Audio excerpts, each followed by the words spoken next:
देवी और सज्जनों नमस्कार। कविताएं सुनी अनसुनी में आइए सुनते हैं कुछ राष्ट्रवादी विचार। आजकल हमारे देश में ये जगह जगह कॉकरोच घूम रहे हैं, कभी जंतर मंतर में, कभी गांव शहर के स्कूलों में। और यही नहीं, कुछ लोग जो अपने आप को लेखक लेखिका नेता बताते हैं वो विदेश चले जाते हैं और वहां पर भारत को गले आते हैं। तो इस पृष्ठभूमि में जब ये सब हो रहा है तो मैं एक पुस्तक पढ़ रहा हूं, ये स्वामी विवेकानंद की to the youth of India. ये एक लेक्चर्स का संकलन है। 1890 के दशक के उत्तरार्ध में जब Swami ji the Parliament of Religions Chicago से वापस आ गए थे, तब उन्होंने पूरे भारत में घूम घूम कर बहुत सारे लेक्चर्स दिए। और जिस लेक्चर का मैं उल्लेख करने जा रहा हूं, ये उन्होंने दिया था विक्टोरिया हॉल चेन्नई, जो उस जमाने में जिसको मद्रास बोलते थे, वहां पर। और इस लेक्चर की पृष्ठभूमि ये भी है कि स्वामी जी उस समय जो तमाम अनुष्ठान हैं, जो तमाम संस्थान हैं, रामकृष्ण मिशन इत्यादि, उसकी संस्थापना में लगे हुए थे, तो लोगों से उसकी चर्चा भी कर रहे थे। तो इस लेक्चर के अंत में कुछ शब्द स्वामी जी कहते हैं, उनको मैं आपके समक्ष प्रस्तुत करना चाह रहा हूं। लेक्चर इंग्लिश में है तो हम और आप इंग्लिश और हिंदी दोनों में बात करेंगे। स्वामी जी कहते हैं, this national ship, my countryman, my friends, my children, this national ship has been ferrying millions and millions of souls across the waters of life. ये जो नेशनल शिप भारत को एक बड़ी नाव की संज्ञा देते हैं। कहते हैं कि ये जो भारतवर्ष है, ये करोड़ों भारतवासियों को जो वाटर्स ऑफ लाइफ है, जो भवसागर है, उसके उस पार लेकर के जा रहा है। For scores of shining centuries it has been plying across this water, and through its agency millions of souls have been taken to the other shore, to blessedness. तो ये भारत की जो नाव है, ये करोड़ों भारतवासियों को भवसागर पार करा रही है मोक्ष की ओर। ये बात करते हैं स्वामी विवेकानंद और कहते हैं, बट टुडे, लेकिन आज क्या हो रहा है? ये देखिए, 1890 की बात है और आज हम बैठे हैं। इस समय कुछ गंदे खून का प्रवाह जो है वो बहुत समय से चला आ रहा है, लगता है। तो स्वामी जी कहते हैं, but today perhaps through your own fault, आप ही की वजह से। स्वामी जी ये बहुत करते थे, दिलेर व्यक्ति थे, निडर। तो वो दो टूक बात करते थे आपके मुंह पर, पसंद हो ना हो आपके मुंह पर बात करते थे। कहते हैं, but today perhaps through your own fault this boat has become a little damaged, has sprung a leak, and would you therefore curse it. Swami ji कहते हैं कि आज किसी कारणवश ये जो भारतवर्ष की नाव है, इसमें कुछ डैमेज हो गया है, तो क्या आप इसे गाली देंगे? Is it fit that you stand up and pronounce malediction upon it? क्या ये उचित है कि आप भारत के विषय में इस प्रकार की घिनौनी बात करें, अपने ही देश के विषय में? One that has done more work than any other thing in the world, उस देश ने जिसने आपके लिए इतना काम किया है।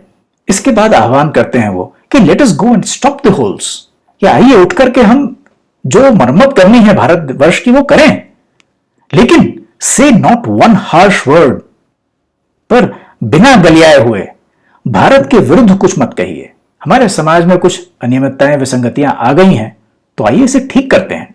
पर राष्ट्र विरोधी बातें करना, ये तो घिनौनी बीभत्स बातें हैं। और बीभत्सता का नग्न नाच तो हमने पिछले कुछ दिनों में देखा ही है। ये मैं अगस्त 2026 में बैठा हूं, तो बाद में जो लोग वीडियो देखेंगे वो समय का अनुमान लगाकर समझ ही जाएंगे। और अंत में लोगों को हिला देने वाली बात स्वामी जी बहुत लेक्चर्स में किया करते थे। कहते हैं कि I am come now to sit in your midst, इस समय मैं आया हूं आपके साथ बैठने के लिए। And if we are to sink, let us all sink together. ये बात 1890 के दशक की है, तो कुछ बातें सामयिक भी होती हैं। If we are to sink, let us all sink together. आइए, यदि कुछ बुरा होना है तो हम एक साथ झेलते हैं भाई। But never let a curse rise to your lips, परंतु कभी भी राष्ट्र विरोधी बातें, भारत के विरुद्ध कुछ भी आपके अधरों पर ना आए। और इस बात पर स्वामी जी अपना लेक्चर समाप्त करते हैं। और आज देखिए, हमारे ये कॉकरोच और कुछ नेता ये क्या कर रहे हैं भाई। बहरहाल बहुत से लोगों ने कॉकरोचों पर बातें की हैं, तो आपको इस विषय पर और कुछ नहीं बोलूंगा। पर ये जो इस प्रकार के ओछे लोग हैं, इस पर एक कवि है, कवि वृंद, उनका एक दोहा मुझे याद आ गया है, तो वो मैं आपको जाते जाते सुना देता हूं।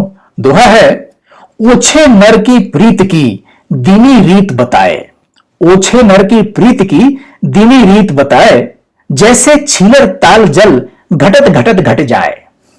कि जो ओछे नर होते हैं ना, सतही शैलो पीपल, ये जिन कॉकरोचों की बात और नेताओं की बात मैं कर रहा था, ये ओछे लोग हैं, ये जो ओछे नर होते हैं, इनके विषय में कवि वृंद कह रहे हैं, इनकी रीत बता रहे हैं, इनके बारे में बता रहे हैं कि जैसे छीलर ताल जल, ताल लेक, वाटर बॉडी होती है, पौंड, लेक, और छीलर यानी कि जिसमें कम पानी होता है। तो ऐसे कम पानी वाली ताल जो है उसमें क्या होता है कि वे उसका जो जल है वो घटते घटते समाप्त हो जाता है।